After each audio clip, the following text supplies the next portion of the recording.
Hi everyone and welcome back to Chef Seats. Today we're going to be preparing beer can chicken. This technique of steaming and roasting just leaves this chicken so unbelievable and moist and tender. It's going to leave us craving more. And on top of it, we're going to be serving it with kimchi corn. That's right, I said it. Kimchi corn. So just like always, only thing we're going to need are a few simple ingredients. So let's get started. The first step I like to do is prepare our chicken with our spice rub. What we have here today is a free-range chicken. You're going to notice that this guy is going to be a little bit thinner, not as fatty, but that's going to be because it's not as filled with all these hormones that some of the other chickens have. Now just gently placing our chicken in our bowl to assist in the cleanliness and organization. I like to sprinkle it with our spice rub.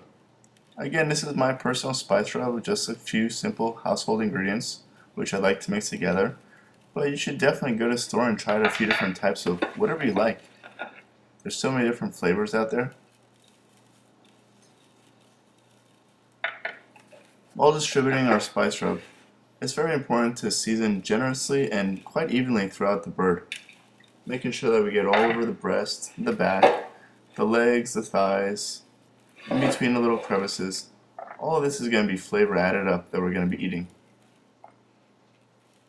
Now mind you, beer can chicken isn't your normal recipe that you see done every weekend or just maybe have never even seen or heard of before. But mind you, one thing that this is definitely going to create is a very big wow factor. When you have your friends over, you guys are hanging out and barbecuing or roasting or just getting ready for dinner and just even having a great time, and you pull that chicken out of the oven and it's sitting on top of a beer can and they eat it and they see how succulent and moist it is, they will be talking about it for the next week or two, and they are going to try to pick your brain to find out how did you make this. So let's get ready to have a good time. Now as you can see, I also season inside of the carcass, making sure that the season is distributed fully throughout our bird. After all the seasoning is on, I like to allow it to set room temperature for a good 10 minutes and just allow all these spices to soak into it. Don't these guys look like a match made in heaven? To add a bit of additional flavor to our dish, I like to add a few segments of lemon to our beer, simply by cutting them into small portions that will simply fit into the top of the beer can. So after cutting them in half, you just trim them down a little bit more just so that they'll squeeze on in. And a very critical factor in this dish is the fact that we pour out half the beer. Yes guys, I said it, we're going to have to pour out half the beer, but reserve it and drink it while making it. The reason for this is so that we have a strong foundation for the bird to sit on. If we're serving this chicken on top of a whole beer, it's going to be way too top heavy, and the chance of it falling over during the cooking process is just going to be too great and too dangerous. So pour out half the beer and enjoy it. The only thing left to do is put the chicken on its throne. See this large open cavity?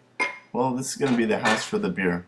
So just gently place it right on top, sliding it in, make sure that's all shifted in place. And you see how it's just sitting there with its arms open and legs open? This is going to create nice even cooking. See that? In between is going to get roasted down below. Let's pop this in the oven at 350 degrees. This took me 1 hour to cook. Making sure that there's plenty of space in the oven so that the bird's not going to hit a rack on top or below. We'll check this in about 30 minutes. So since we have all this free time, about an hour of cooking the bird, let's make use of it and boil away our corn. First by seasoning our water pretty aggressively so that the seasoning penetrates our corn. And then just gently placing our corn into the water away from us so that the splash doesn't hit us. This corn will take roughly 30 minutes to cook, and it might seem like a long time, but this is going to come out super tender. Let's make sure that we mix it throughout the cooking process on and off. And while this is cooking away, we can prepare the best part. Kimchi. Butter. Yes, kimchi butter. This is going to flavor our corn after we're done cooking it. So just pop this bad boy into our little $15 blender and blitz it away. Make sure the lid's on nice and tight and pulse it a few times. If you have problems where it starts to slow down and it doesn't blend very well, just gently get a spoon and press it back down. You could do this a few times until it blends nice and smoothly. Lid back on, blitz them away a little bit more, and keep on doing so until nice and smooth. I actually like mine a bit chunky. Now this butter has been tempered overnight, so it's sitting here at room temperature, so it's very nice and smooth. It's going to assist in the blending process. Only thing left to do is pop the lid back on top and blitz it away.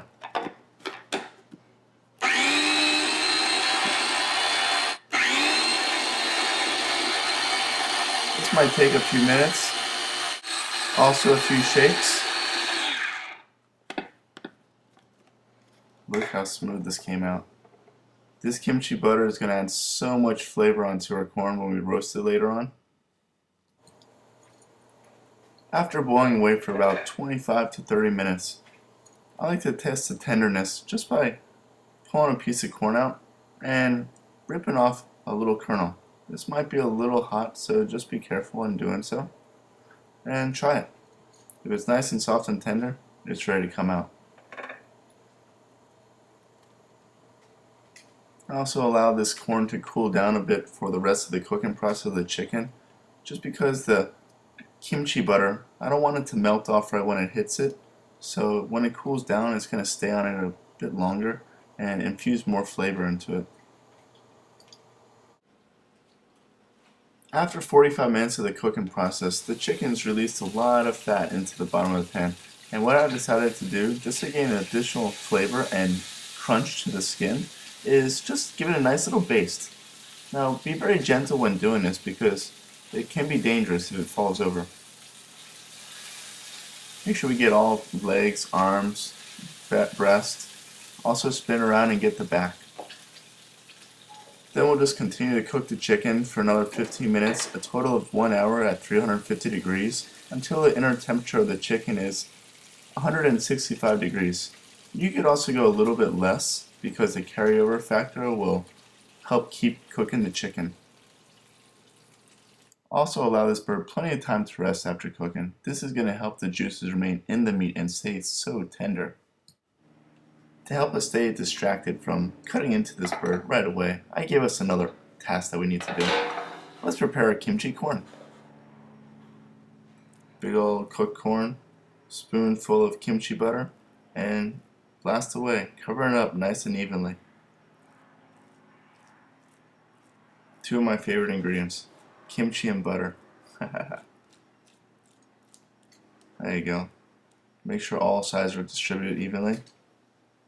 It might seem like a lot, but you know what? In the summertime, enjoy yourself. We only live once. There you go, a little bit everywhere. And to be honest, most of it's just going to melt away, so it's just infusing flavor into it.